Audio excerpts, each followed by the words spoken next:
Olá, estamos aqui com mais um episódio do Papo Cabeça com o JQ, um podcast e um YouTube channel dedicado à psiquiatria, saúde mental e neurociência de uma maneira geral. E em cada episódio a gente tem um convidado, que é uma autoridade numa dessas áreas do conhecimento. E hoje eu tenho o prazer de falar com o Dr. Jair Soares, aqui também de Houston, no Texas. E, Dr. Soares, como a gente sempre começa, quem é o Dr. Soares na cena da psiquiatria, no seu caso, global?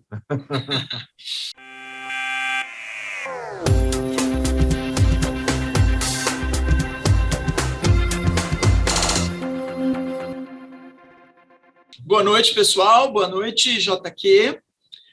É uma satisfação estar com vocês aqui no Papo Cabeça.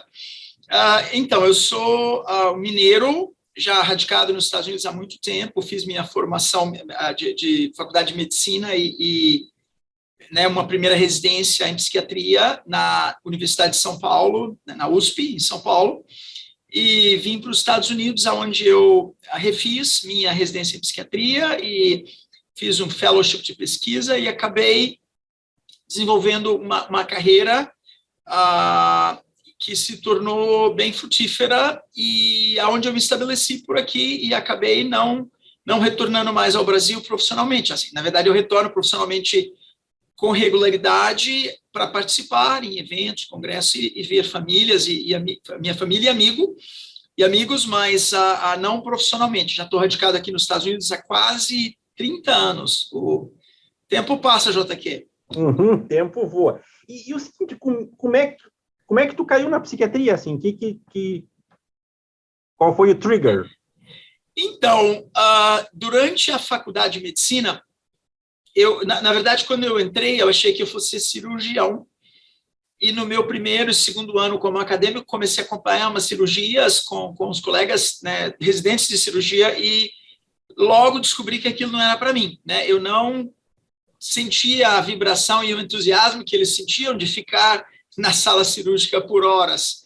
E passei por um período onde eu estava, né, assim, conhecendo as várias disciplinas e ainda não tinha uma ideia muito certa do que seria certa para mim, até que eu comecei a estagiar com o pessoal do GREA, do Grupo de Estudos de Álcool e Drogas do HC da USP, né, o professor Arthur Guerra, Saulo Castel, e eles foram pessoas muito influentes na minha formação. Com o Arthur, eu descobri a vibração da psiquiatria e conheci vários colegas acadêmicos, residentes e né, médicos assistentes e professores lá no departamento que se tornaram muito, muito influentes para mim.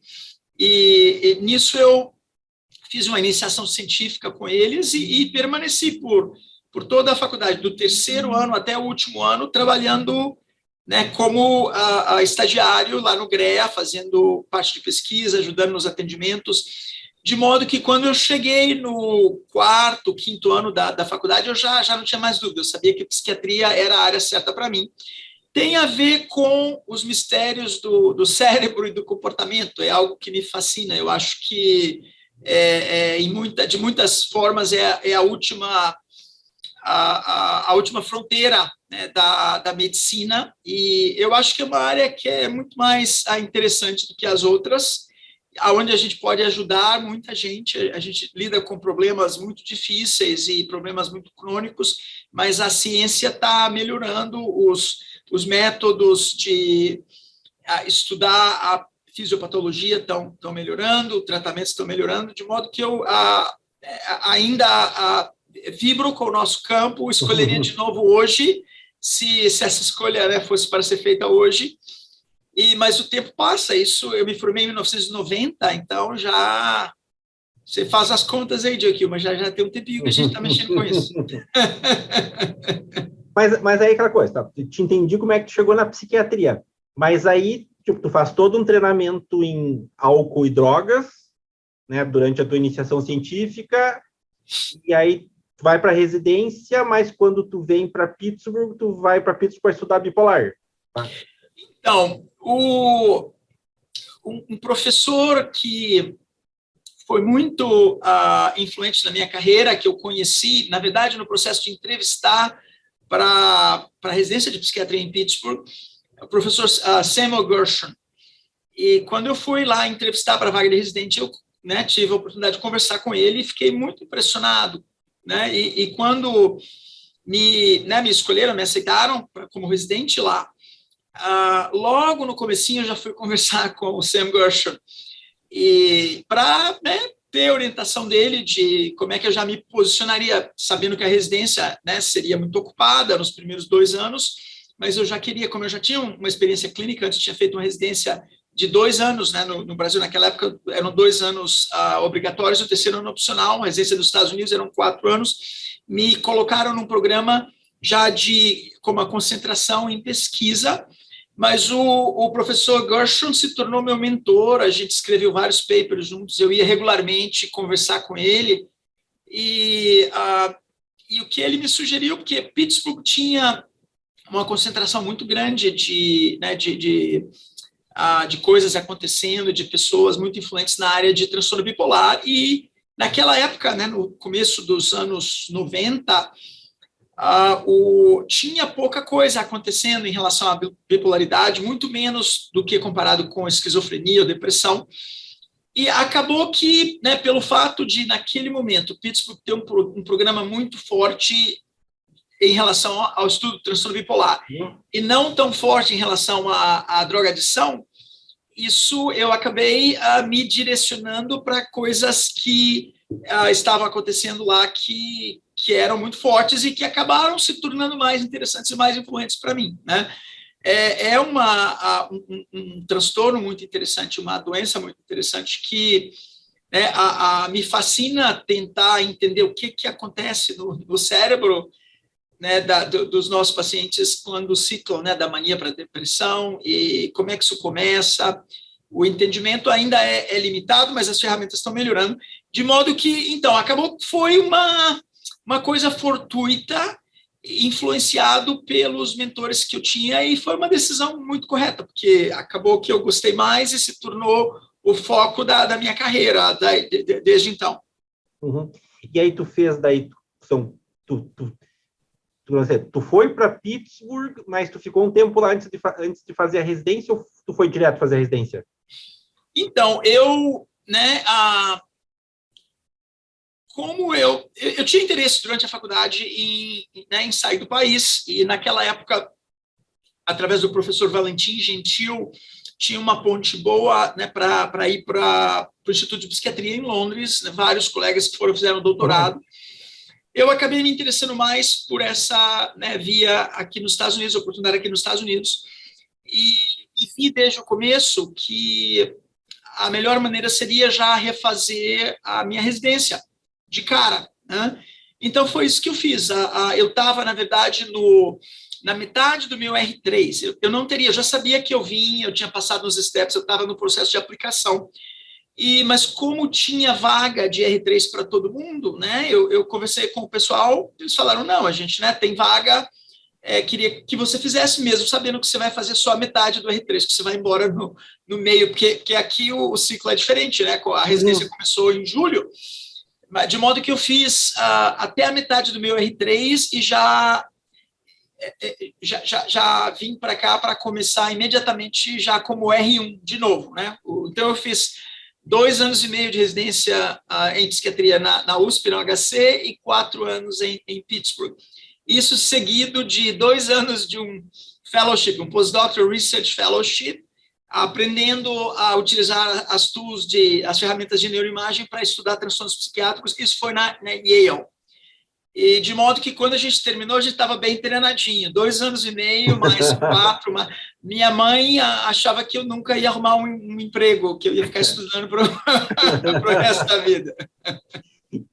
E aí, quando tu termina o fellowship lá em Yale, tu voltou para Pittsburgh? Isso. Me contrataram como professor assistente e a gente teve um começo muito bom por lá, né? Eu estava muito feliz de estar de volta, e acabou que meio que uma inquietação que, né, agora, como eu sou, né, como o senhor sabe, nós dois somos professores titulares aqui, eu sou chefe do departamento, então a gente tem uma atividade também grande de ser meio que mentor e aconselhar colegas mais jovens, né, de modo que eu tive aquela inquietação meio que comum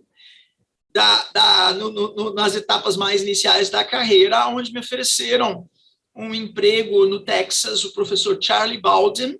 Eu tinha voltado para Pittsburgh, tudo estava indo super bem, estava conseguindo minhas primeiras grants, consegui uma Career Development Grant do NIH, que é um jeito bom de começar, né, 5 anos de grant, e nisso o professor Charlie Baldwin tinha virado o chefe do departamento em San Antonio, na Universidade do Texas, e ele estava procurando alguém para ser o chefe da divisão que ele tinha criado e dirigido ao longo de muitos anos, que era a divisão de Mood and Anxiety Disorders, né, de transtornos de humor e de ansiedade. E eu nunca tinha visitado o Texas, além de passar pelos aeroportos, então ele me convidou para visitar, eu gostei, e adorei o clima, né, e culturalmente também a gente se sente mais próximo, né, do Brasil, da América Latina. E aí não teve mais volta. Quando eu olhei esse emprego em San Antônio e gostei, o frio já não me servia mais. De modo que mudar foi a única solução. Entre Pittsburgh e New Haven, eu não sei qual que é o pior, né? De frio. Exato. Os climas... New Haven tem menos neve, mas mais gelo, e até mais frio, porque é perto do mar, aquele vento frio sopra, é cortante aquilo. E é uma cidade pequenininha também, né? Assim, eu gostava mais de Pittsburgh porque era uma cidade de verdade, tinha mais coisa para ver, para fazer, né? Mas de New Haven, a universidade é excelente, mas a cidade não é para mim, nem o clima. Pittsburgh, a cidade é legal, eu sempre gostei de lá, mas o clima do Texas é melhor. E aí tu ficou quanto tempo em San Antônio? Eu fiquei 5 anos lá e progredi bem. Eu fui como professor associado. Aí nisso eu já, né, eu fui promovido daí alguns anos para professor, né, titular, e consegui o que aqui a gente chama de tenure, que é, né, eu não sei se efetivação é o jeito de traduzir, mas eu não sei qual seria a tradução correta do tenure aí para o nosso sistema no Brasil. Mas então eu fui como professor associado, ainda não tenure, e progredi para professor titular com tenure. Nisso eu virei Vice Chief of Research do departamento e virei também chefe da parte de pesquisa no VA em San Antonio. VA é o Hospital dos Veteranos, né, que são instituições que têm afiliação acadêmica muito próxima. Então, uma parte das pesquisas que eu fazia era no VA, a outra parte era na universidade, mas era o mesmo emprego, um era do lado do outro.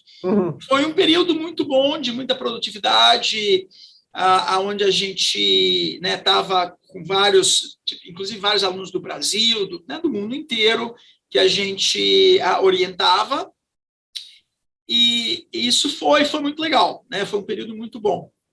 5 anos que durou. E de novo, aí aquela...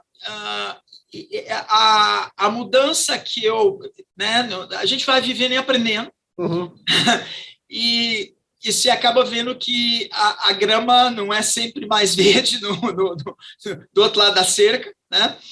E naquela época, um conhecido, né, e amigo, o professor David Rubinow, tinha virado chefe do departamento na Universidade da Carolina do Norte, em Chapel Hill, e estava procurando alguém para criar um novo centro de transtorno bipolar. Eu estava indo super bem, eu tinha várias grants federais, e várias podiam ser transferidas, na verdade.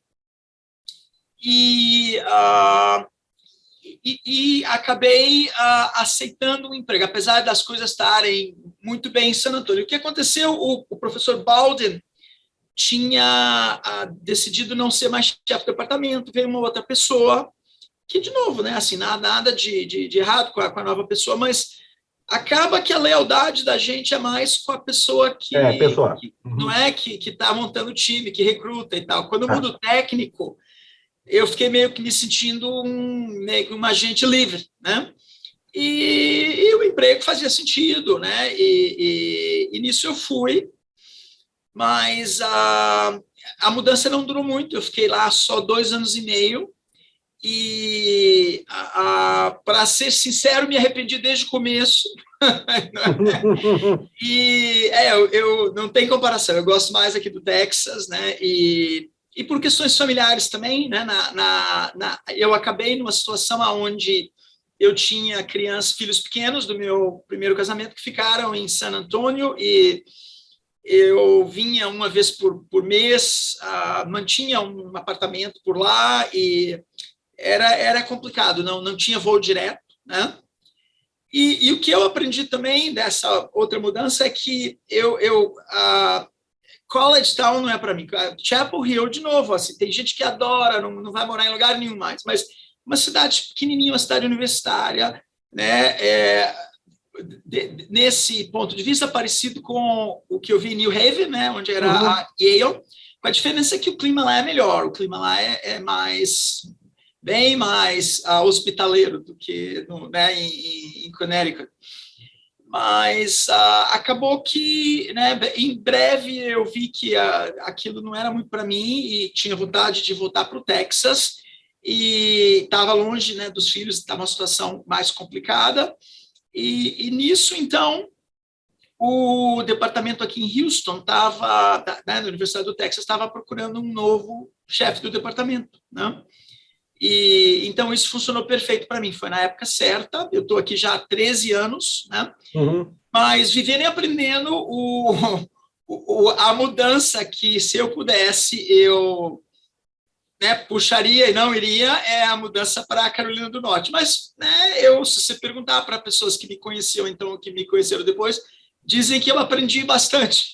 Não é no processo. Foi terapêutico. No processo, de novo, você sempre aprende, mas assim, foi custoso, né, do ponto de vista pessoal, até financeiro, porque nisso você vende casa, compra casa, e quando eu fui para Carolina do Norte, foi bem antes da queda do precipício do mercado imobiliário aqui, então eu comprei na alta, e aí quando eu vim para cá, né, tentei vender por 1 ano, não conseguia vender, e acabei alugando a casa, né, para uma pessoa por mais 1 ano e eventualmente vendi assim por 20% a menos do que eu tinha pago 5 anos antes, entendeu?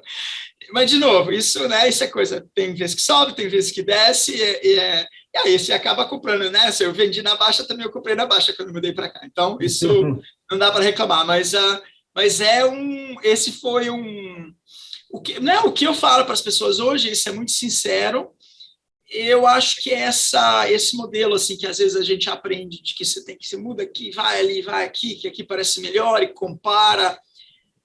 Eu não sei se precisa disso, sabe? Eu acho que quando você acha um lugar que você gosta, com pessoas, né, que você gosta de trabalhar, aprecia, respeita, eu acho que isso é priceless, né? Então, eu aprendi a... Por que o faculty, né, o professor americano se muda tanto? Pois eu acho que você vai nesses career development programs, né, eles te ensinam assim a negociar ferozmente, né? E você fica até com uma mentalidade assim meio entitled, né? De que não, que ou é do meu jeito, ou me dão o que eu quero, ou eu tô indo, né? De novo, assim, isso não é para mim, e esse não é o tipo de pessoa que a gente gosta de recrutar aqui, né?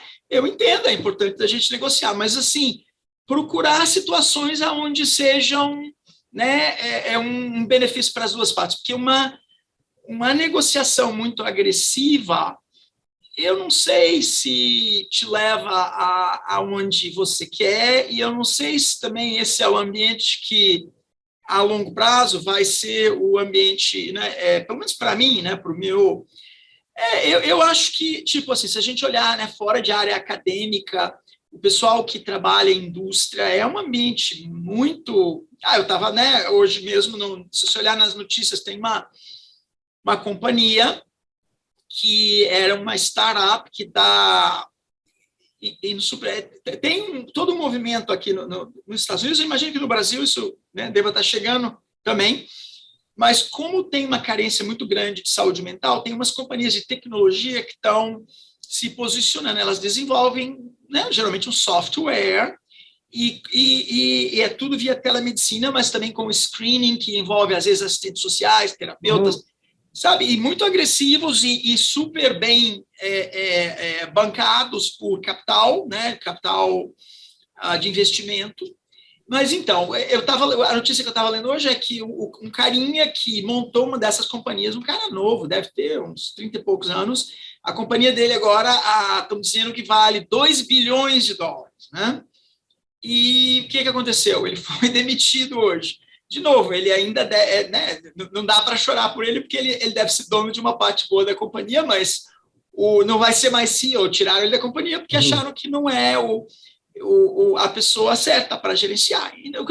O meu ponto é o seguinte, que na parte assim de empreendedora, né, na parte não acadêmica, isso é uma coisa que as pessoas estão acostumadas. A gente olha colegas assim, às vezes a gente entrevista, né, gente para administrador, né, não me impressiona aqueles currículos onde há 2 anos aqui, 2 anos ali, 1 ano ali, 1 ano aqui. Parece que a pessoa está naquela peregrinação e não consegue encontrar o lugar onde pertence, o lugar onde você vai investir para ver a coisa funcionar, né?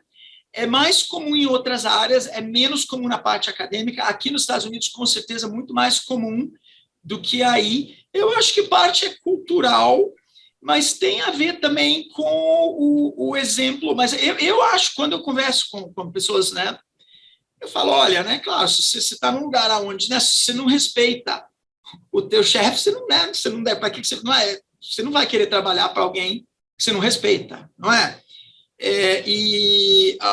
Mas assim, é muito ilusório, sabe? Assim, se estão te oferecendo um pouquinho mais aqui, ou um pouquinho menos ali, nada vai ser perfeito.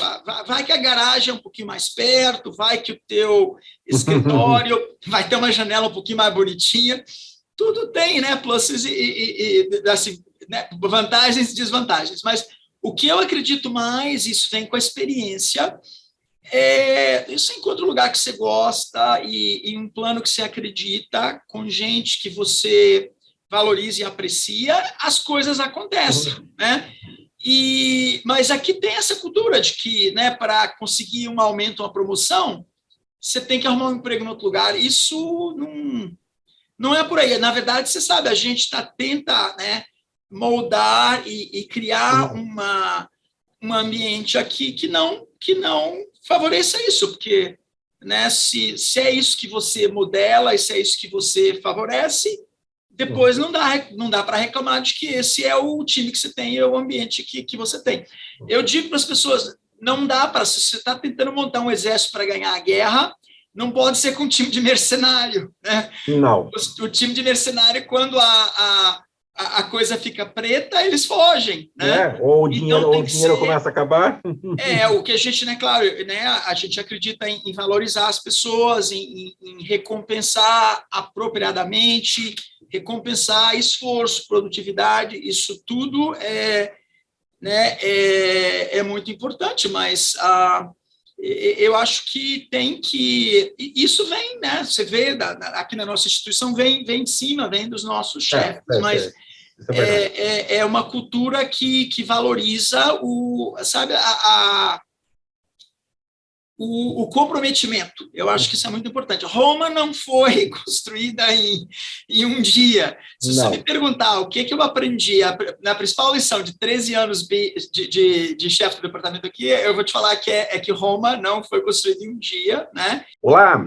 Vamos para mais uma recomendação de leitura aqui do nosso canal, Papo Cabeça com o JQ. Este livro aqui, intitulado Princípios e Práticas do Uso da Neuromodulação Não Invasiva em Psiquiatria, de autoria do nosso colega, o André Russowski Brunoni, uma obra da ArtMed. Nesse livro, você vai aprender sobre todas as formas de estimulação cerebral que não requerem procedimento cirúrgico. Mais uma obra com o selo JQ Recomenda.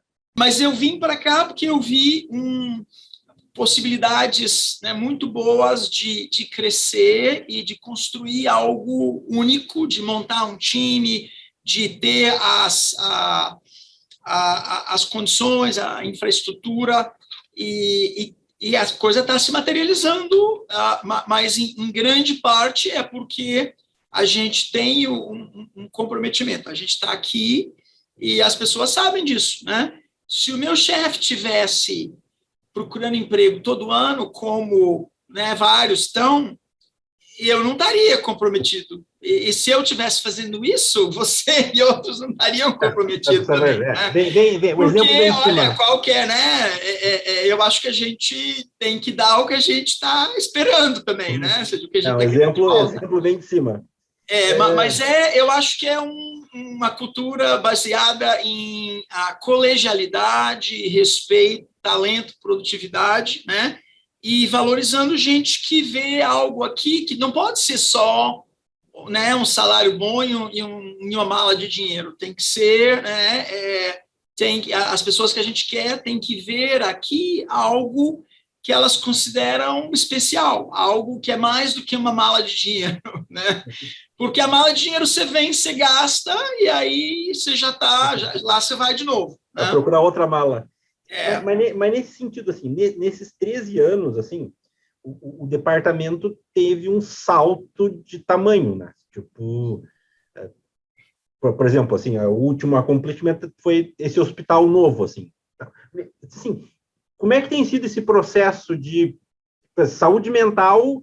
É algo que, em geral, no mundo todo sempre foi negligenciado, assim, nunca foi exatamente o foco de maior investimento.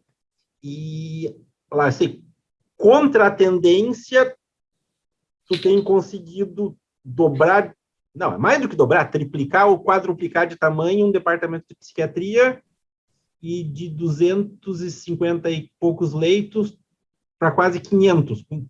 Como é que tem sido esse processo, assim? Então, eu acho que uma parte é sorte de ter um momento favorável nos poderes a nível estadual e agora, de certa forma, até do nível federal também, de mais reconhecimento, de mais recursos sendo colocados nessa área. Mas a gente também está numa situação boa, onde a gente tem os nossos líderes, né, acima da gente, na faculdade de medicina, na presidência da universidade, a nível também, né, do sistema da UT em Austin, são pessoas que valorizam saúde mental e que nos permitem sonhar e ser bons advogados, né, para as causas, né, nessa área. Mas tem a ver também com o nosso comprometimento. Eu digo para as pessoas, eu falo, olha, a razão pela qual, claro, né, tem a parte do Estado reconhecer que a gente tem que fazer alguma coisa, tem que fazer mais do que estava fazendo. Quando eu vim aqui, não tinha isso. Quando eu estava em San Antônio como professor lá, o ambiente era bem diferente em relação Mas essas coisas são cíclicas, né? Esse pêndulo vai e vem. Mas o comprometimento é importante, porque o nosso chefe, os nossos chefes, eles veem, né? Assim, eles gostam das ideias, eles gostam das direções, eles gostam do time que a gente está montando e eles confiam, né, que a gente está aqui para valer e comprometido. Né? Eu digo para as pessoas, se eu tivesse aqui, ali, sabe, se as ideias não fossem adequadas ou se a gente tivesse como aqueles que a cada 6 meses está procurando emprego em outro lugar, eles iam investir em outra coisa, eles não iam ser. Então, é uma combinação de um momento favorável a nível, né, do Estado, mas do reconhecimento da confiança que os nossos líderes aqui têm no nosso projeto. Né? Por isso que eles estão inteiramente né, nos apoiando. Né? E isso é uma coisa que essa confiança é uma coisa que a gente ganha. Por isso que quem troca de emprego a cada 2, 3 anos nunca vai chegar, né, nesse nível. Isso leva tempo para formar. Uhum. E esse hospital novo, assim, o que ele tem de diferente daquilo que as pessoas têm no inconsciente do que seria um hospital psiquiátrico? Então, essa pergunta é excelente. Então, o meu chefe, né, o nosso chefe brinca, e algumas outras pessoas da nossa liderança aqui que interagem com os órgãos do governo, né, de aonde a gente tem que ir para fazer para sermos bons advogados em relação a recursos, e eles brincam que, né, que quando eu vim para cá 13 anos atrás, né, que eu comecei a falar para eles, olha, né, porque era a situação que a gente encontrou. A gente tem um hospital né, que por 36 anos a universidade gerencia. O hospital foi construído com recursos do Estado e do condado, mas dado para a universidade para gerenciar desde o começo. Se chama UT Health, Harris County Psychiatric Center. Como chefe da psiquiatria, eu sou o CEO, né, eu sou o diretor executivo do hospital desde o começo, e os meus predecessores também eram. E esse recurso a gente sempre teve, mas é um hospital assim cuida de muita gente que não tem seguro-saúde, né? E então populações mais carentes, e é de rápida estabilização. Os pacientes ficam em média de 8 a 10 dias, né? Então roda rápido. E para os pacientes que precisavam de internações mais longas, a gente acabava mandando eles para o Hospital do Estado, que fica a 3 horas e meia de Houston, e nisso a comunidade cresceu muito. Houston hoje é a 4ª cidade maior dos Estados Unidos, é uma área metropolitana de 6 milhões de pessoas. Isso comparado com 40 anos atrás, quando a visão para o hospital, para o primeiro hospital que a gente teve, foi desenvolvida. E como esses hospitais antigos do Estado, não nossa universidade gerenciou super bem, essa foi a razão da gente conseguir agora o nosso segundo hospital. Porque o segundo hospital não é para substituir o primeiro, é para aumentar a capacidade que a gente precisa. E o que a gente, né, conseguiu advogar para o Estado foi assim, olha, esse modelo de construir esses hospitais do Estado longe das áreas metropolitanas, isso é uma ideia antiga, de 100 anos atrás, quando a gente não tinha muito o que fazer pelos, né, pacientes com doenças mentais sérias. Mas hoje é melhor que os pacientes fiquem, né, vamos construir esses hospitais aonde os pacientes estão, aonde as famílias estão, e não só, vamos dar para quem consegue gerenciar bem e que provou, porque tem 36 anos que está gerenciando o hospital, que é a Universidade do Texas, aqui em Houston, né? Então, dá para a instituição acadêmica, não deixa isso ser mais um hospital do Estado, gerenciado pelo órgão do Estado que gerencia todos, que não gerencia bem, né?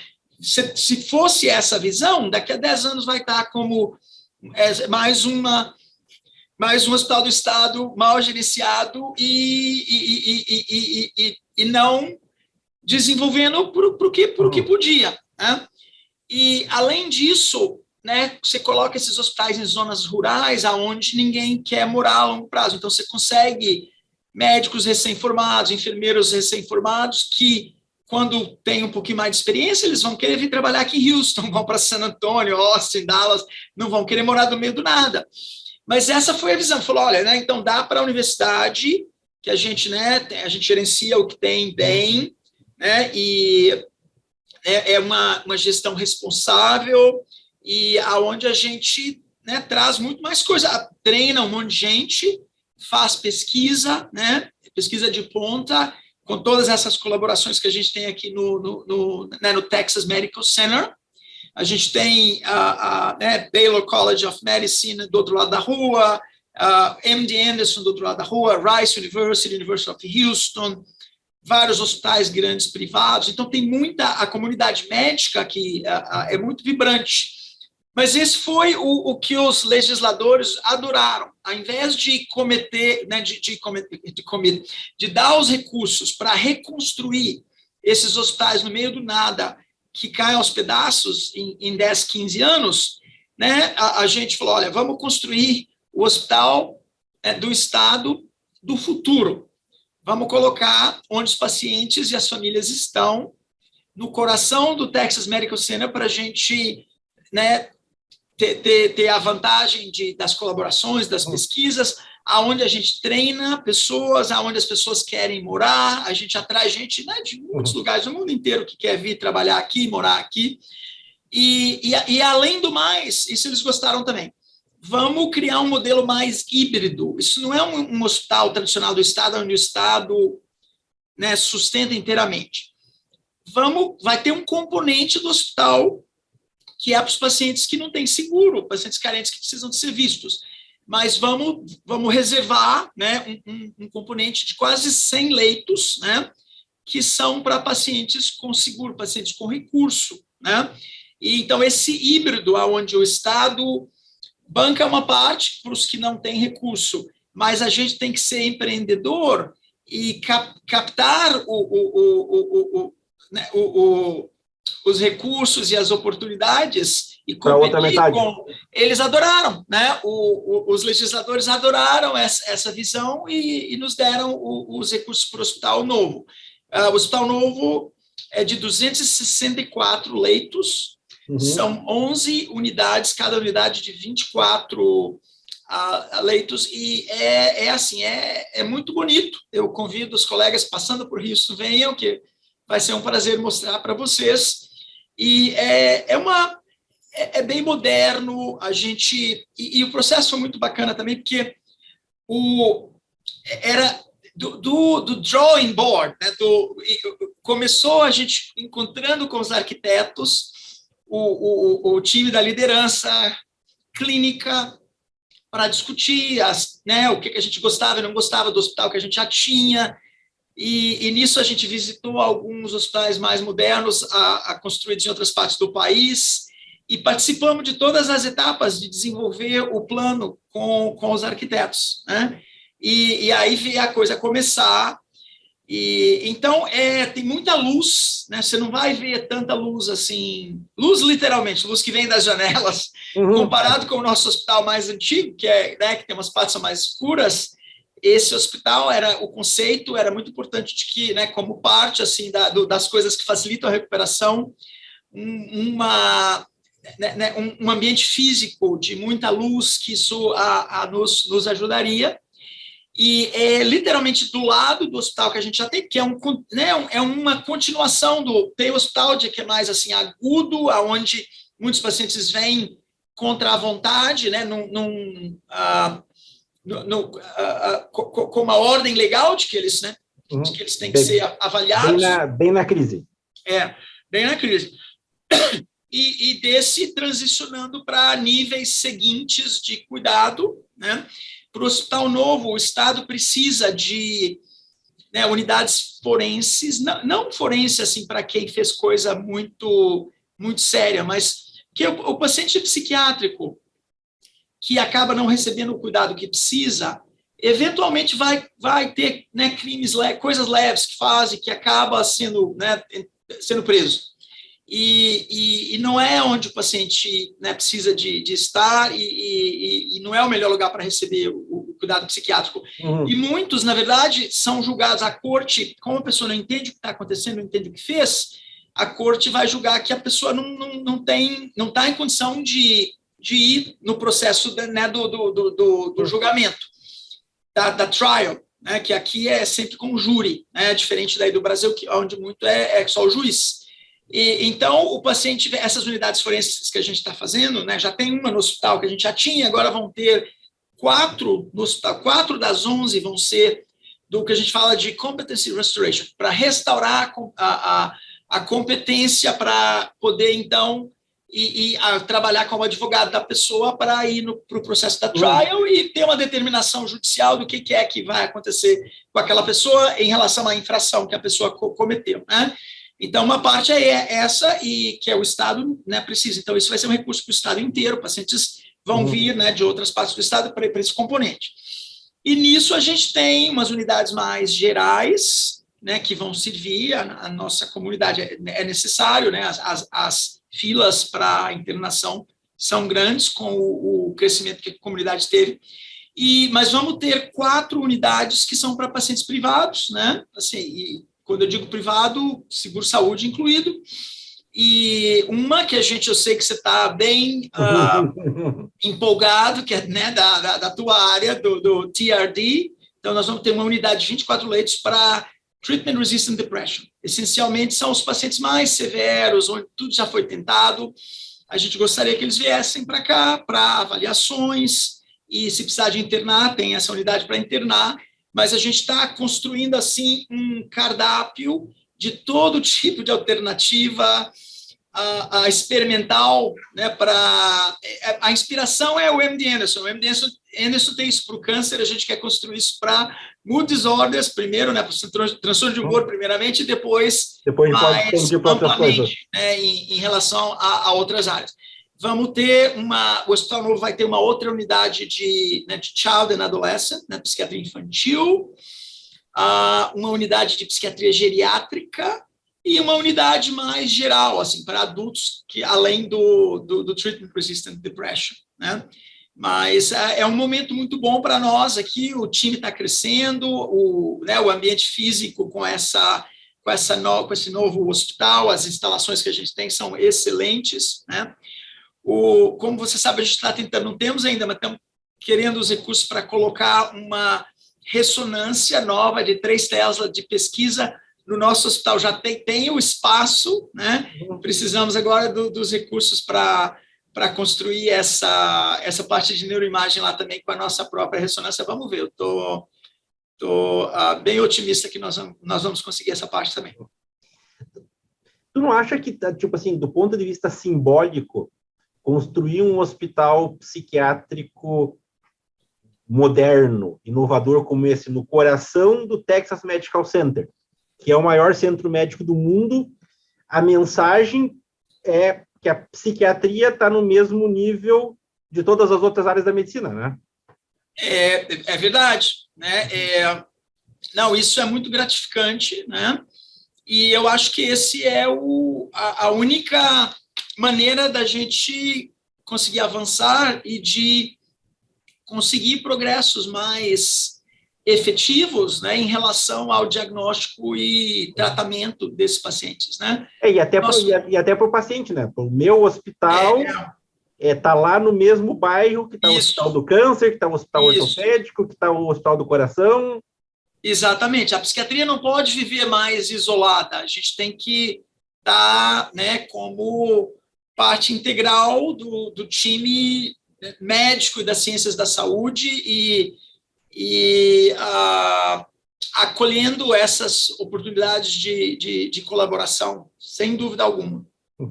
Na tua visão, assim, quais são os próximos breakthrough da psiquiatria? O que é a tendência? Pois é, grande pergunta. A verdade é que a gente não sabe direito como que esses transtornos se desenvolvem. A gente sabe que tem fatores de risco importantíssimos, né? Muita literatura mostrando que a diversidade significativa no começo da vida é um fator de risco muito importante. Aumenta bastante o risco de vários transtornos psiquiátricos, inclusive até, né, de transtornos psicóticos, e não só do que a gente imaginaria, né, de depressão e ansiedade. A gente está falando de abuso físico significativo, abuso sexual, a diversidade, né, muito grande, principalmente nos anos formativos, crescendo. E um outro fator de risco muito importante é a pessoa, né, que está... tem o fator de risco genético, né, é importante. A gente não conhece os genes, são provavelmente múltiplos influenciados pelo ambiente, mas são transtornos de transmissão familiar, isso a gente, né, não tem nenhuma dúvida. Então, tem um fator de risco genético, né, tem um fator de risco do ambiente inicial, onde mais a diversidade gera uma predisposição maior para vários, e nem quase todo tipo de transtorno psiquiátrico, praticamente todos. Álcool e drogas, né, sem dúvida. E aí o que acontece? Muitas dessas pessoas que têm tem uma predisposição genética, fator de risco, né, do ambiente adverso, começam a se medicar com, né, com álcool, drogas, os estudos mostrando que exposição, né, de adolescentes ao uso de maconha, que isso aumenta o risco de transtorno psicótico, são dados bem credible, né, são dados assim... praticamente indiscutíveis, dado o volume. Exatamente. Né? Então, tem esses fatores de risco. Eu acho que a gente... Né, um jeito de prevenir se a gente conseguir influenciar essas variáveis que a gente discutiu aqui, mas são variáveis difíceis de interferir. A questão do abuso né, de criança, abuso físico, sexual, isso com mais educação, intervenção precoce é possível. Né? A questão das drogas é complexa, mas de novo, pode-se fazer, né, programas de prevenção mais efetivos. Em relação à herança genética, a gente vai por fases, onde a gente tenta... Primeiro era quando se conseguiu fazer o genoma inteiro, tinha-se a expectativa de que esses problemas iam ser conquistados e não se materializou. Agora, a última tendência é tentar criar um score agregado desse risco que esses vários genes conferem para ver se isso vai nos ajudar a diagnosticar ou a prever a chance de responder a certos tratamentos. E, de novo, é uma área de pesquisa em evolução. A gente, né, não tem muitas respostas finais, mas é uma área vibrante. As pesquisas de neuroimagem ainda é uma ferramenta de pesquisa. Não tem nenhuma dúvida de que esses são transtornos do cérebro. Né? Se alguém tem transtorno bipolar, é uma doença do cérebro. A gente não chama de doença porque a gente não sabe os mecanismos. Mas tem dados de neuroimagem estrutural, funcional, estudos agora, né, olhando a conectividade entre várias, né, regiões frontolínicas ou várias regiões diferentes do cérebro, estudos neuroquímicos de imagem. Tem alterações, mas elas são não específicas e não nos ajudam a diagnosticar. Então, as ferramentas têm melhorado, mas uma parte que né, eu esperaria que, por agora, tivessem mais coisas que se materializassem na clínica para nos ajudar, tanto da neuroimagem quanto da genética. Né? E, então, é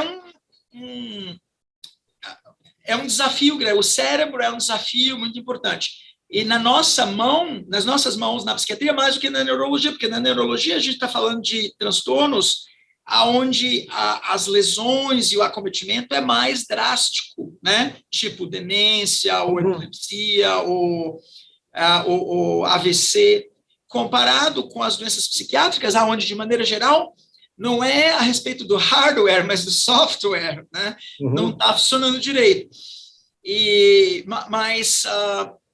Então, quais são as melhores oportunidades? Eu acho que, à medida que a neurociência avançar, a gente tem que continuar, né? E inovação vai ser importante. Por isso que colaborações com outras disciplinas é importantíssimo, né? E em relação a tratamentos, a gente passou por um marasmo onde eram várias, se o inibidor de serotonina funciona, vamos tentar desenvolver mais 10, que seja um pouquinho diferente, mas aonde, né, não tem muita inovação e não faz muita diferença ali. Eu acho que a gente está começando uma fase agora onde essas drogas que são muito parecidas, as pessoas já estão vendo que não tem muito mais um mercado para isso, e a gente está vendo mais inovação em relação a mecanismos de ação que a gente possa tentar modular com ferramentas novas, com drogas novas.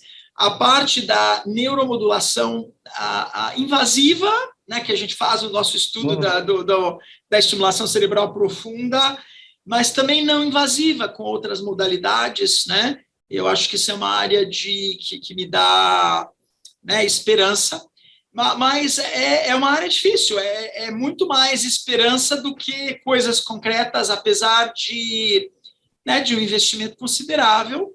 Mas, olha, o câncer levou muito mais investimento, né, e mais tempo para se conquistar, né, e com uma vantagem, aonde se acessa né, se tem um tumor crescendo, você pega um pedaço do tecido com a biópsia, isso te ajuda, você faz um estudo, né, histopatológico, das vias e tudo.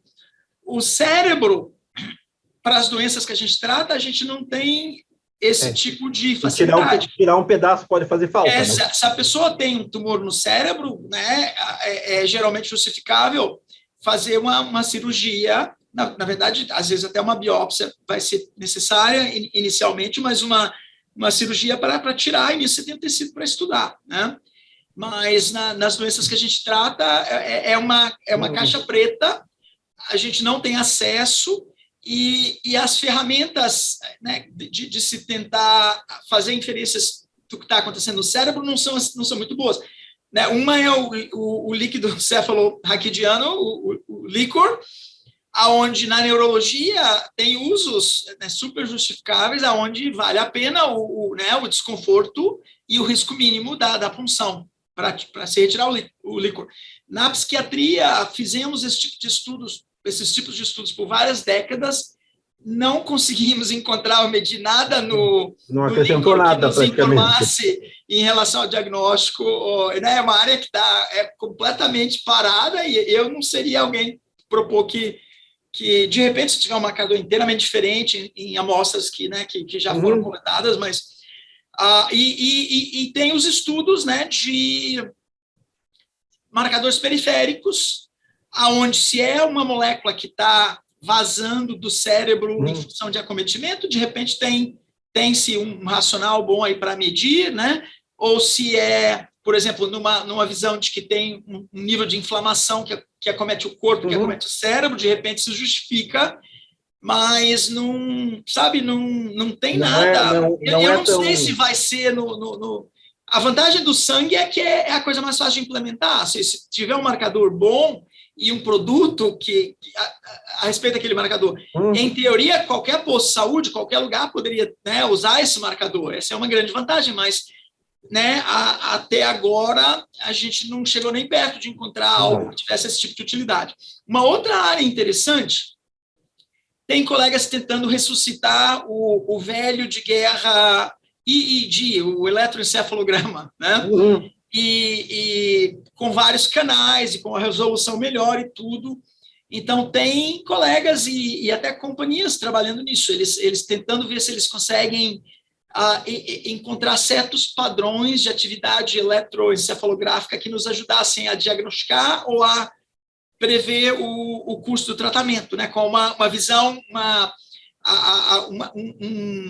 um objetivo de precisão, né? Precision psychiatry, just like precision medicine.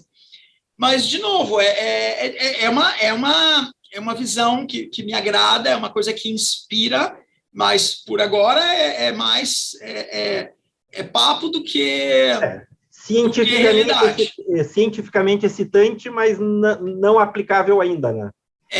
E, de novo, se você conversar com esses colegas que desenvolvem isso, eles falam, olha, ressonância, né, ou aparelhos de PET, Positron Emission Tomography, tomografia por emissão de positron, esses recursos são mais limitados, você encontra em grandes centros, comparado com, se você tivesse um marcador que possa ser medido com eletro, isso pode ser implementado em qualquer lugar, né? Teoricamente, sim. E a mesma coisa dos marcadores de sangue. Mas é uma dificuldade de acesso, né, à caixa preta, que é o cérebro, e uma dificuldade também, né, da complexidade do órgão. Eu acredito mesmo que esse é o órgão mais complexo no corpo humano. E não é à toa que a gente acabou ficando como a última fronteira nas ciências médicas. Talvez o que torne a nossa especialidade mais excitante ainda, né? Não é para quem tem coração fraco, isso é para quem gosta de desafios. Tanto em relação aos conhecimentos possíveis, porque, né, a gente tem muito que aprender, muito que avançar para melhorar os tratamentos, a habilidade de diagnosticar precocemente. Essa vai ser uma outra área importante, né? Igual no câncer, né, se pega muito avançado, o prognóstico é mais limitado. Comparado com um diagnóstico mais precoce, a gente sabe que o cérebro tem uma capacidade de recuperar, de regenerar, mas não é, com as ferramentas que a gente tem atualmente, não é inteiramente, né? Então, diagnosticar antes de ter muito acometimento e lesão, eu acho que vai ser bem importante. Mas o que eu estava dizendo é que não é para quem tem coração fraco e também o manejo dos pacientes, né? Porque quem gosta de paciente fácil, essa não é a especialidade para ti. Não, tipo assim, nunca falta emoção. Para a gente ir agora para a parte final, já estamos com quase 1 hora, assim, qual é o conselho que tu dá para quem está começando na carreira, seja psiquiatra, psicólogo, quem está na área de saúde mental, lá no início, assim? O que eles podem fazer para ter sucesso? Grande pergunta. Eu acho que o principal é você estar fazendo algo pelo qual você tem uma paixão, né? O interesse morno gera resultados mornos, né? Se você encontra uma coisa, se você encontra uma coisa assim que te deixa empolgado, né? Aonde trabalhar nem parece que é trabalho, porque você gosta do que você faz, né? E às vezes, né, assim, você acorda e você fala, meu Deus, não acredito que me pagam bem para eu fazer o que eu faço, porque, né, eu adoro o que eu faço, eu faria de graça, né? E se não tivesse que pagar as contas, né? Mas isso eu acho que é muito importante. Se você está fazendo uma coisa que não te deixa empolgado, revê, e quanto antes melhor, porque, né, quanto antes você corrigir o curso, mais fácil vai ser, né, de encontrar uma situação onde você claramente gosta do que você faz e você está disposto a botar, né, o comprometimento e o tempo que precisa. E também você tem que ter uma ideia clara do que é que você quer, né? Assim, se você quer fazer uma coisa onde você vai se destacar, né? Se o teu objetivo é encontrar uma coisa que você vai ter paixão e que você vai dedicar o suficiente para se destacar mais do que os outros, você vai ter que trabalhar mais que os outros, né? Não tem essa de achar que eu vou sentar, eu vou ler 2 livros. Não tem milagre, né? Mas, de novo, de repente, essa não é o teu objetivo, né? Mas, assim, interesse mediano gera resultados medianos, e não tem nada de errado com isso, né?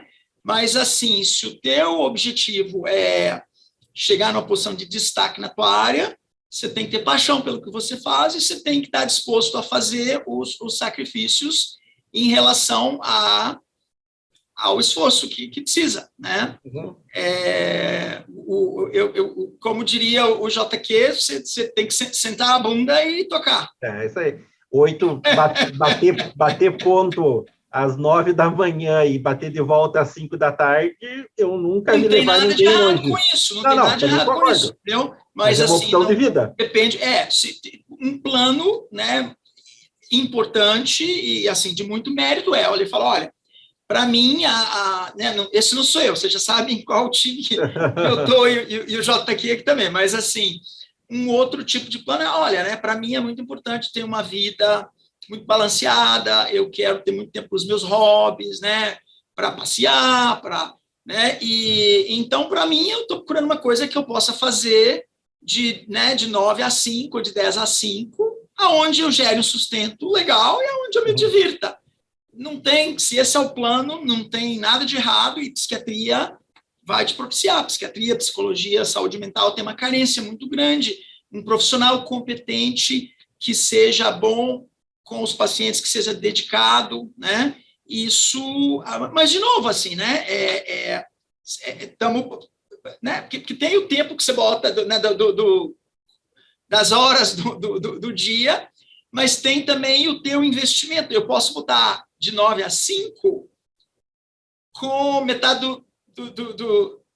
da gana e do coração, e aí o resultado vai ser mais ou menos.